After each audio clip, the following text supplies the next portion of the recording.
नमस्कार, आपलं नाव काय? कैलास कुंडलिक कदम. कुंदलीप कदम.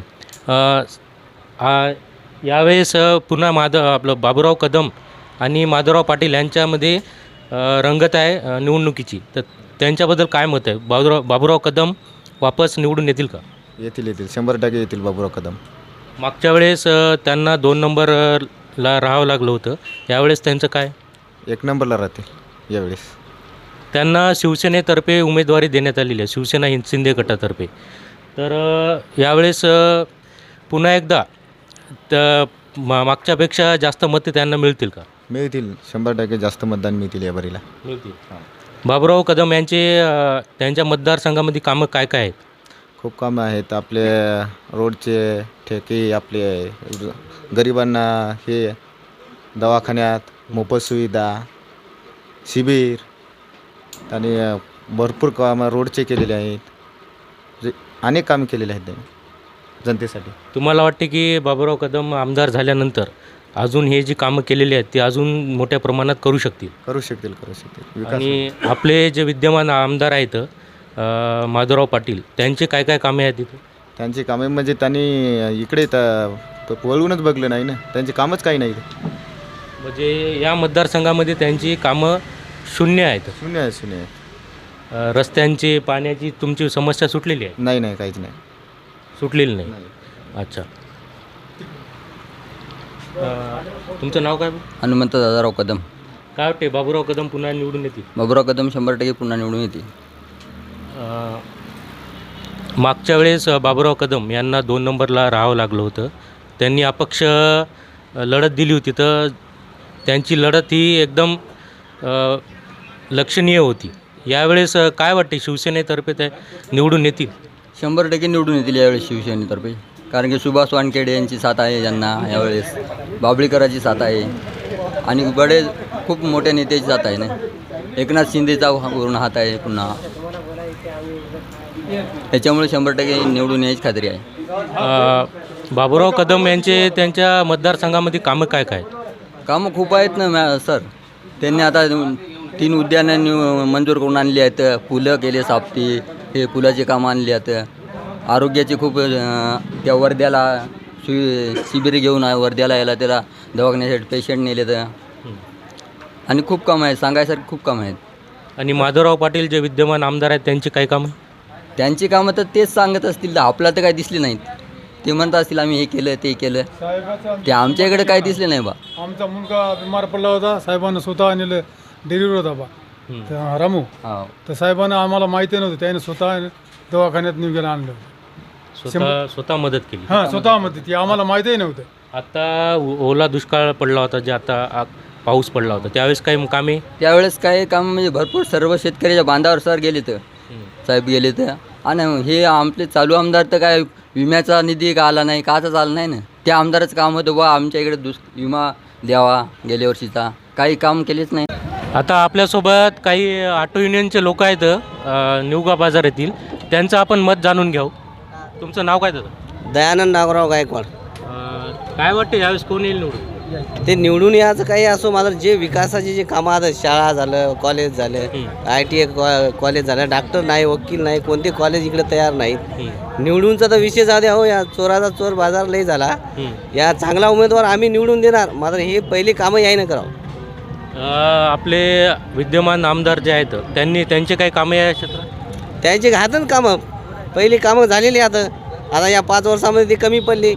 कारण ते सरकारच गडूळ झालं, सगळं लाचार सरकार झालं. ज्याचे त्याचे पैसे घ्यायला इकत आमदार खासदार इकावं या काळामध्ये, तर सामान्य जनताचं कसं व्हावं? काय वाटते, दोघांपैकी कोण येईल निवडून?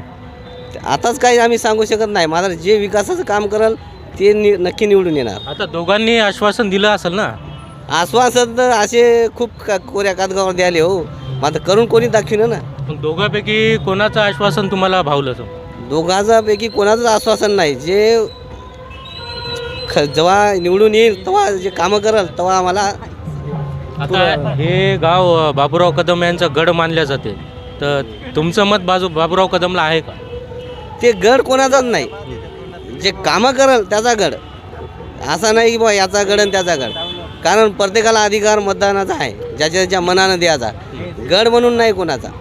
आता याआधी आमदार राहिलेले साहेब आहेत माधवराव पाटील, तर त्यांनी जे कामं काही इथं क्षेत्रात केले असतील ना. हो केले असतील त्याचे. आम्हाला फक्त नोकऱ्या, बेरोजगाराला कामं, शेतकऱ्याचा भाव, आम्हाला हे पाहिजेत. त्याचे ते कामं केली असतील, काय करा ते केले असतील त्याने. मात्र आमचा प्रश्न आहे तुमचं म्हणणं या क्षेत्रामध्ये ITI कॉलेज, हां काय बेरोजगारी संपायसाठी काही कारखाने असे काही उभारणे. MBBS कॉलेज, कुठं MIDC हातगाव, कुठंतरी नवीन मुलाला कामं लागले पाहिजेत ना. यायचे फक्त मतदानापुरते यायले, जाहीरनामे काढायले आणि बाकी गायब व्हायले. म्हणजे खासदार आमदार विकत घ्यायले म्हणजे आजकाल अवघड लय झालं आणि लोकशाहीला तर लय घातक झालं आहे. आता तुम्ही या गोष्टीचा काही पाठपुरावा केला का त्याच्यात? पाठपुरावा केला, मात्र आपलं कोणी ऐकायला, सामान्य जनतेचं कोणी ऐकायला तयार नाही ना. तर कोण ऐकणार आहे आपलं? हां कोण ऐकणार आहे? कुठं आवाज उठवाय गेलं तर पैशानं तोंड बंद करायले पुढच्याचा. आता सरकारनं काही योजना आणल्या आहेत, लाडके बहीण योजना आहेत, काही शेतीसाठी वीज बिल माफ आहे, तर या योजनेबद्दल काय मत आहे? अहो हे लाडक्या बहिणी तर पहिले खात्यातच बंद पडले घेऊ पैसे. आणि ते दुसरी एक योजना कोणती, कामगार, ते तर एवढं लुचाड झालं. कामगार, बांधकाम कामगार, ते लेबरचं पैसे दिल्याशिवाय भांडे भेटणं झाले, पेट्या भेटणं झाले, लेकराची स्कॉलरशिपसुद्धा टक्केवारीमध्ये काढायले. मग हे योजना कोणत्या होत्या सरकारच्या? म्हणजे बांधकाम कामगार जी योजना आहे त्या योजनेमध्ये धांदली होत आहे असं तुमचं मत? हो धांदेले म्हणजे काय, लाच घ्याले, लाच. जर स्कॉलरशिप काढायची असेल तर त्याचा 25% इन्कम घ्याले, म्हणजे येथून तेथून दलालपणा करायले. शासकीय नोकरसुद्धा दलाल त्याच्यात कामं करायले.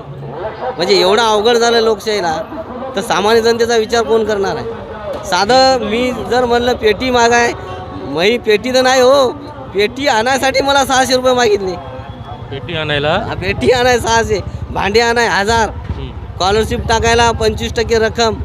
म्हणजे हे काय या सरकारचे धंदे कोणते होतं? म्हणजे काय त्या खायला फुकट आणि हागाय इकत बनल्यासारखं झालं. हां आता सरकारनं तुम्हाला 3 गॅस फ्री दिली, हां कोणाला दिले? आम्हाला तर भेटले नाहीत. ती योजना तुमच्यापर्यंत पोहोचलीच नाही. अहो आम्हाला भेटलेच नाही. मला जमीन नसून मी कोणतं ते शेतकऱ्यात टाकलं म्हण. मला राशनसुद्धा भेटत नाही ना, कोणत्या योजनासुद्धा लाभ नाही. तुमच्या गावामध्ये आम्ही विचारपूस केली, राशनचे बरेच काही प्रकरण आहेत, तर तुम्हाला राशन चालू आहे? नाही, शेतकऱ्या टोटल शेतकऱ्यामध्ये कार्ड आहे. हो फिरवा याच्याकडे कॅमेरा. टोटल शेतकऱ्यामध्ये कार्ड आहे. यायला जमिनी सुद्धा नाहीत आणि यायला राशन सुद्धा नाही. म्हणजे तुम्हाला राशन नाही असं तुमचं म्हणणं आहे? तुम्हाला तुमचं काय?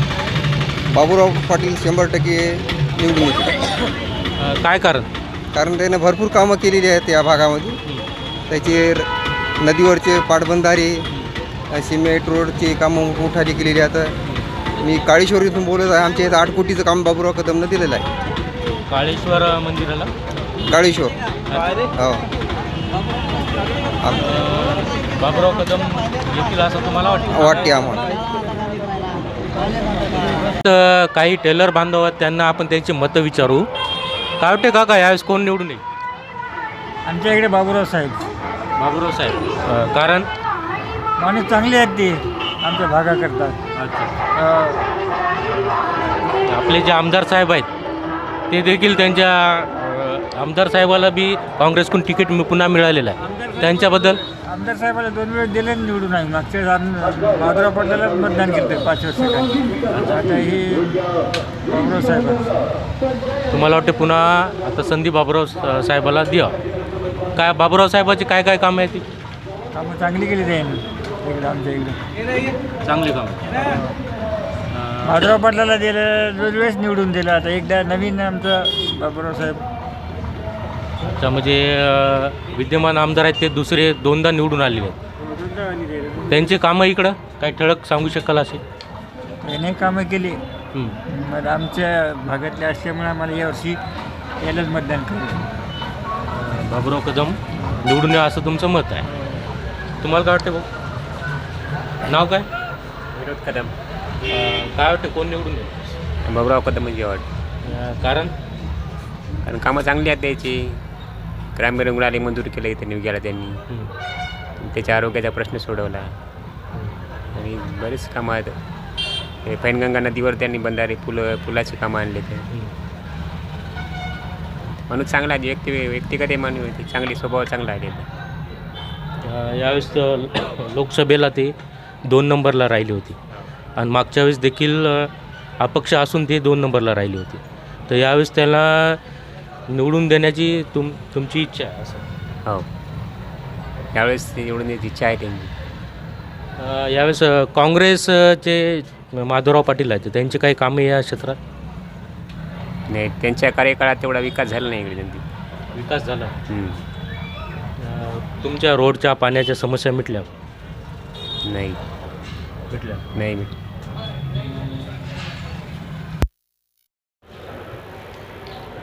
आता आपल्यासोबत काही युवा मंडळी आहेत, आपण त्यांचे देखील मत जाणून घेऊ. दादा, आपलं नाव? पांडुरंग शिंदे, धानोरा.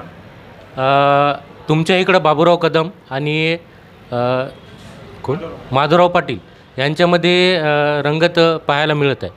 तर तुमचं मत कोणाला राहील? आमचं मत 100% बाबूराव कदम कोळीकर येणार आहे. बाबूराव कदम कोळीकर. त्याचं कारण काय? अहो, एकदम सामान्य माणसातला, तळागाळातला माणूस आज जर आमदार पदासाठी उभा असेल तर 100% आमचं मत त्यालाच राहील. कारण माणूस पदावर नसतावेळी जर एवढी विकासाची कामे आणू शकतो तर मला सांगा, त्या माणसाच्या हातात पद गेलं तर त्या माणसाला 2 हत्तीचं बळ निर्माण होईल आणि आज विधानसभेत प्रश्न मांडल आणि आम्हाला खरंच आमच्या तालुक्याला न्याय देण्याचं काम करेल. यासाठी आमचं मत बाबूराव कदम येणार आहे. आता आपले जे विद्यमान आमदार आहेत त्यांचे या क्षेत्रामध्ये कामं काय काय आहेत? विद्यमान आमदाराचे कामं काय? साहेब नांदेडला राहिले आणि हातगाव तालुक्यातून विधानसभेला उभं राहिले. कामं मीच नाही, तुम्ही आज कुठेही पहा. साहेबांना आता एक नवीन प्रोजेक्ट केला, उखळाई म्हणून. साहेब, आमच्या तालुक्यात एवढे जिनिंग प्रेसिंगचे युनिट हातं, आमच्या तालुक्यात एवढा संघाच्या एवढी प्रॉपर्टी आहे. तुम्ही एवढे उद्योग बंद पडलेले मागच्या 10 वर्षापासून तुम्ही चालू करू शकले नाही आणि तुम्हाला आता नवीनच करायची काय गरज आहे बा? मग तुम्ही चालू असलेले उद्योग विकून खायले आणि नवीन सुरुवात करायली काय गरज आहे बा? तरुणांना नोकरी देण्याचा आम्हीच दाखवून निवडणुकीला 8 दिवस आचारसंहिता लागायची म्हणली की त्याची ओपनिंग केली. मग म्हणून आमची नाराजी आहे. आज 2022च्या पीक विम्यासाठी धानोऱ्यातले 42 शेतकरी उपोषणाला बसले होते. साहेब, मला सांगा, आमदार साहेब 9 दिवस शेतकरी उपोषणाला बसले, त्याच्याकडं धुणकून सुद्धा फायलं नाही. आणि त्यातूनच गायकीन कार्यकर्त्याचा फोन आला की तहसीलच्या गेटपासून जाऊन हस्तऱ्याला शंकरपटाचे ओपनिंग केली, रिबिन कट. म्हणजे शेतकऱ्याचं देणं घेणंच नाही या माणसाला. बस याचं. आणि मागच्या वेळेसचा विजय काय याच्या कर्तृत्वावर विजय नव्हता. आपले माननीय खासदार साहेब नागेश पाटील आणि बाबूराव कदम कोळीकर याच्या मधातून निष्ठून विजय झाला. मग कर्तृत्व शून्य माणूस आहे हा. या माणसाला फक्त इकून तिकून याचं आणि दोघांच्या मधातून कसं निष्ठून जायचं, एवढ्यावर याचा विजय मागील 10 वर्षापासून निश्चित आहे. आणि यावेळेस हार होणार म्हणजे हार होणार, कारण सर्वसामान्य माणसं, जनता त्रसलेली आहे. साहेब, कुठं चक्करच नाही साहेबाची. कोटा तर मुंबईला. अहो साहेब, करायले काय? तुमच्या अधिवेशनाच्या टायमामध्ये तुम्ही मुंबईला राहा. अशी नाराजी आहे शेतकऱ्याची, सामान्य वर्गाची. आज युवकायला आमच्या ग्रॅज्युएशनपर्यंत शिक्षण आहे, इकडं कोणत्या मोठ्या मोठ्या कॉलेजेसची व्यवस्था नाही. आज फार्मसी करायचं म्हणलं तर तिथं कुर्तडीला नाही तर तुमच्या उमरखेडला यावं लागते. एवढे शिक्षणाचा प्रश्न गंभीर आहे. यावर आम्ही नाराज आहोत. माननीय खासदार हेमंत पाटील यांच्या माध्यमातून आमचे आमदारच म्हणायला हरकत नाही, कारण माणूस निवडून 100% येणार, याच्यात कुठलीच खंत नाही. आमच्या तालुक्यात पैनगंगा नदी जाते. पैनगंगा नदीवर 7 उच्च पातळीचे बंधारे आणि मला वाटते 4-5 पुलं. आज विदर्भाचा आणि मराठवाड्याचा आज कनेक्टिव्हिटीचा प्रश्न फार गंभीर होता. अशा ठिकाणी पुलं टाकून आज मला सांगा, पांधन रस्ते असो, कुठं शेताकडे जायला शेतकऱ्यांना कुठल्याच प्रकारचा अडथळा निर्माण हो, असे भरपूर कामं आहेत साहेबाचे. आज मला सांगा, कुर्तडी आपल्या वारंग्यासारखे 2-3 उद्यानं आणले साहेबानं. आणि कालही MIDCचा प्रश्न मुख्यमंत्र्याच्या जाहीर सभेत साहेबानं 2 MIDC पाहिजेत. मग मला सांगा, असं एवढं आपल्याला काय पाहिजे दुसरं? बस MIDC आली, युवकाला रोजगार भेटल आणि आपण पुण्या मुंबईला न जाता इथल्या इथं आपले युवक बांधव इथं काम करतील. आता बऱ्याच दिवसापासून एक मुद्दा चालू होता मराठा आरक्षणाचा. जरांगे पाटील यांना या क्षेत्रातून भरपूर पाठिंबा मिळाला होता. आता त्यांच्याबद्दल मराठा आरक्षणाबद्दल आपण मत जाणून घेऊया. माननीय क्रांतिसूर्य मनोजदादा जरांगे पाटील यांच्या आदेशाचं आम्हीसुद्धा पालन केलं आणि जोपर्यंत साहेबाचा आदेश ज्यावेळेस उमेदवार देतो म्हणले होते, साहेबाचे कट्टर समर्थक बाबूराव साहेबाचे असूनसुद्धा आम्ही एकही स्टेटस ठेवलं नव्हतं. जोपर्यंत मनोजदादा जरांगे याचा उमेदवार निश्चित झाले नाही, ज्या दिवशी मनोजदादा जरांगे यांनी सांगितलं की आपण एकही उमेदवार देणार नाही, त्या दिवशीपासून आम्ही आमचा पक्ष ज्या अगोदरपासून होता, पण जोपर्यंत मनोजदादा जरांगेनं उमेदवार दिला नाही, मनोजदादा म्हणले तुमच्या मनानं काही करा, कोणाला आणायचं ते आणा कोणाला. पण आत्ता सध्या एक वस्तुस्थिती अशी झालेली आहे, आता आमच्या तालुक्यामध्ये काही 4-5 काँग्रेसचे कार्यकर्ते त्याला वाटायला आम्हीच मनोजदादा सुपडा साहेब फेसबुक उघडलं. अरे कोणाचा सुपडा साहेब मला सांगा. माधवराव पाटील किती रॅलीमध्ये आले, किती मोर्चे केले मला सांगा ना तुम्ही. एका दिवशी ते कंटूरचा तांदूळ शिजून नेऊन त्याचं येऊन खाऊ घातला दसरा मेळाव्याच्या दिवशी. हां अरे काय तू 2 आमदार असून कंटूरचा तांदूळ खाऊ घालून व्हिडिओ बनवायला. तुम्ही किती मोर्चात सहभाग घेतले, किती रॅल्यामध्ये भाग घेतले हे दाखवा ना. आणि सुपडा साहेब, अरे बाबा सुपडा साहेब मनोजदादांना आदेश दिला, तुम्हाला यावेळेस तुमच्या मनानं आपला उमेदवार राहणार नाही, तुम्ही तुमच्या मनानं. आणि हे सुपडा साहेब म्हणणारे फक्त काँग्रेसचे. बापू लोक काय येडे नाहीत, सगळ्याच्या हातात मोबाईल आहे, सगळ्याच्या घरी टी व्ही आहे, सगळे पाहिले कोण कोणाला समर्थन द्यायला, कोण कोणाला म्हणाले. आणि यायचं आपल्या 10 जण मिळाले सुपडा साहेब. लोक काय येडे नाहीत. मनोज दादाचं सगळं ऐकवलं, दादानं जेव्हा मोकळं सोडलं तेव्हाच आम्ही इकडं प्रचाराला लागलो. नाही तर आम्ही बी मराठ्याची हो, आम्हालाही जात महत्त्वाची आहे. काय वाटते मग, सुपडा साफ करणार की निवडून आणणार बाबूराव? काँग्रेसच्या आमदाराचा सुपडा साफ होणार आहे. आणि तुम्हाला एक लॉजिक सांगतो, आता चालू आमदाराच्या विषयी 2004लाही एक लॉजिक होतं, आमदार साहेबाला पराभव पत्करावा लागला, 2014ला पराभव पत्करावा लागला, आणि आता तर 2024 आहे. 100% माधवराव पाटील यांचा सुपडा साफ. कारण कार्यकर्ते 4-5 एक द्यायची बी टीम फार हिंडायली, त्या बी टीमला वाटायला आम्हीच किंगमेकर हो. अरे बापू किंगमेकर कोणीच नसतीये. कामाच्या जोरावर मतं मागा, मागील 10 वर्षात केलेल्या विकासाच्या जोरावर आज गावोगाव नेऊन लाख रुपये माणसाच्या हातात घालायला लागले, यातच यायचा पराभव आहे. काय वाटते दादा, तुमचं नाव काय? ज्ञानेश्वर शिंदे, मी राहणार धानोरा इथला रहिवासी आहे. मी पण मनोजदादा जरांगे पाटलासोबत, जेव्हा मनोजदादा जरांगे पाटील जेव्हा उपोषणाला बसले त्याच्यावेळेस त्याच्यासोबतच होतो. जेव्हा मुंबईला गेलते तेव्हा आम्ही सर्व गावातली मंडळी आम्ही पण सुद्धा गाडी करून राशन भरून आम्ही पण सुद्धा मनोजदादाच्या उपोषणासाठी आम्ही सुद्धा पण गेलतो गावातले. मग तिकडं आमचं गावाकडे येणं हो की न हो याचा आम्ही कुठल्याही घरच्या नातेवाईकाचा हे विचार केला नव्हता. चला बुवा, आपल्या समाजासाठी आम्हाला लय भरपूर खंत होती. आम्ही पण मुंबई पसरो सगळं आम्ही सर्व घरचे जनावरं शेती फिती सर्व सोडून आम्ही मनोजदादा जरांगे पाटलासोबत खंबीरपणाने उभं होतो. जेव्हा मनोजदादा जरांगे पाटील नवी मुंबई येथे बुवा म्हणले आता आपल्याला पुढे जायचं की रिटर्न गावाकडे जायचं हे सांगतो म्हणले, तुम्ही आजचा मुक्काम नवी मुंबई मार्केटमध्येच करा म्हणले. मी म्हणलो हो दादा, आम्ही सगळेजण म्हणलो आम्ही इथंच थांबणार. नंतर सर्व हे झालं, सगळं आम्हाला मॅसेज पोहोचवला, नंतर आम्ही रिटर्न गावाकडे आलो.